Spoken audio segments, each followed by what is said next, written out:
I'm 38 male. Average guy, nothing special. I work a regular job, pay my taxes, and try to be a decent husband and stepfather. I never expected my life to turn into some courtroom drama, but here we are. It started on a random Tuesday. I got home from work, exhausted but ready to power through the evening like always. My stepdaughter was sitting on the couch, scrolling through her phone, barely acknowledging me. My wife was in the kitchen, her back turned as she stirred something on the stove. "Hey," I greeted, dropping my bag by the door. Nothing from my stepdaughter, not even a glance. "Hey." I tried again, this time looking at my wife. She barely looked up. Dinner's almost ready. Something was off. There was always tension with my stepdaughter, but this felt different, heavier. I didn't have to wait long to find out why. My wife turned, her face set in that expression she always got when she was about to accuse me of something. "We need to talk." I sighed. "About what?" Then came the ambush. My stepdaughter, suddenly animated, threw her phone onto the coffee table. "Why don't you just disappear?" she snapped, her voice shaking with anger. "You ruined everything."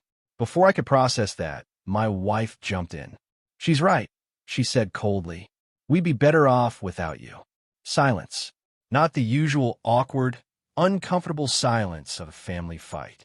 No, this was different. This was the moment I realized I had been set up. I didn't argue. Didn't even ask why. I just turned, walked to the bedroom, and grabbed my bag. My lawyer's number was already dialed before I even zipped it shut. I walked out of the bedroom, bag in hand, and met their expectant faces.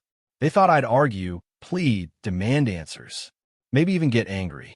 I did none of that. I just looked at my wife and said, "All right." Then I walked out the door.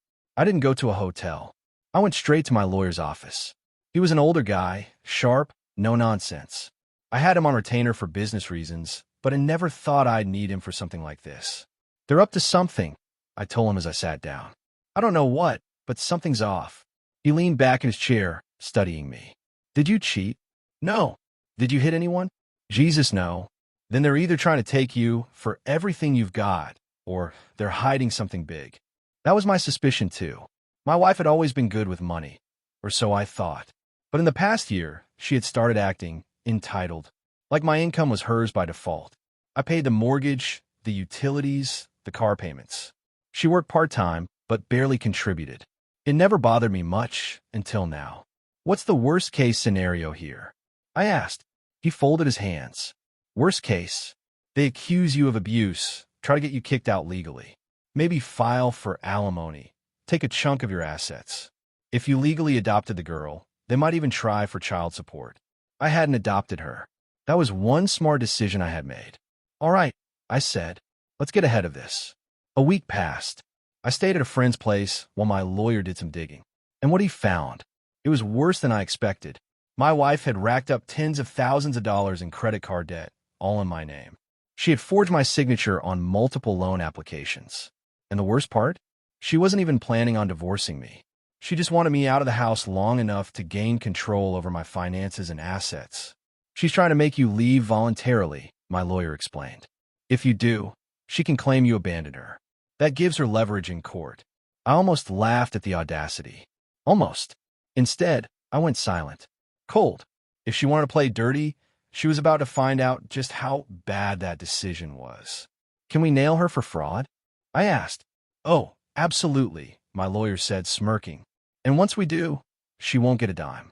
The next day, I filed a restraining order against my wife and stepdaughter for verbal and emotional abuse. It was an aggressive move, but my lawyer advised it to prevent them from making false claims against me first.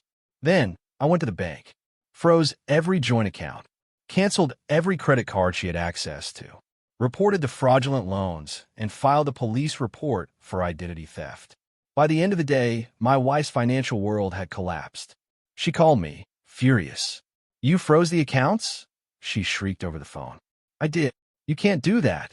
How am I supposed to buy groceries? Pay the bills?" "I don't know," I said coolly. "Figure it out." Then I hung up. A few hours later, my phone buzzed again. This time it was my stepdaughter. "You're ruining our lives," she screamed. "Why couldn't you just leave and let us be happy?" I finally let out a bitter laugh. "You mean let you and your mom rob me blind?" She hesitated, just for a second. Then she spat out, You deserve this. Click. That was the last time I spoke to her. 2 weeks later, my lawyer called. It's happening, he said. My wife had filed for divorce, citing irreconcilable differences. No surprise there.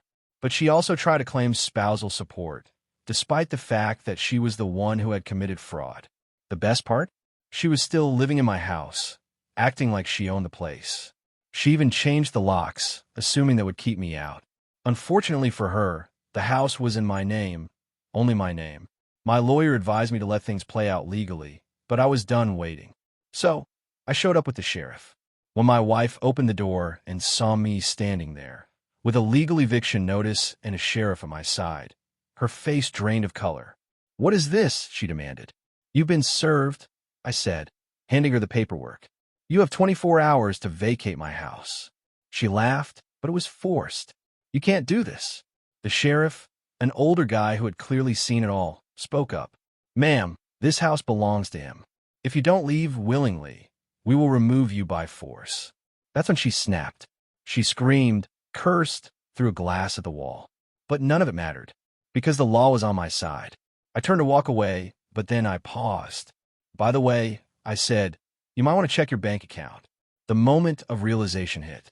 She ran inside to check her phone, and that's when it hit her. She had nothing. Her credit cards? Gone. The money she siphoned? Frozen.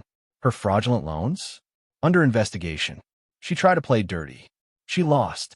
It didn't stop there. My lawyer made sure the fraud charges stuck. She was facing serious legal consequences. At first, she tried to claim ignorance, said she thought I had signed everything willingly. But the evidence was overwhelming. In the end, she took a plea deal, avoided jail time, but ended up with a criminal record and a mountain of debt in her own name. As for my stepdaughter, she moved in with her grandmother. She never apologized. Not once. I didn't expect her to. She had learned from her mother that entitlement was a way of life, until reality hit. So where does that leave me? I lost a wife, a stepdaughter, a family I had invested years into. But I also got my life back.